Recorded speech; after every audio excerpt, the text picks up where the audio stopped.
小朋友住院的时候，在病房我们可以做什么呢？追追。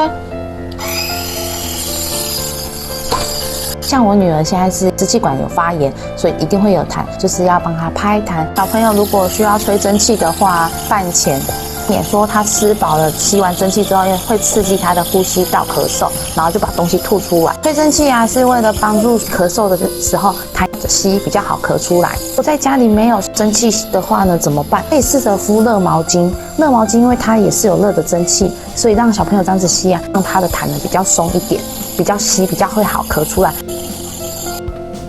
吹完蒸汽，拍拍，拍拍。当小孩子拍背的时候，他记得是让他的头比较低，所以我们可以在他的屁股这个地方垫一颗枕头，然后让他趴着，或者是让他直接趴在你的腿上都可以。头低低，小朋友的脊椎中间就不要爬，要避开，然后就是拍到腰部以上的地方，手是要有点弯曲状。吹完蒸汽之后，这样帮小朋友拍一拍，更能够帮他把那个肺部里面的痰或是气管上面的痰松动之后，它就比较容易咳出来哦。在哪里？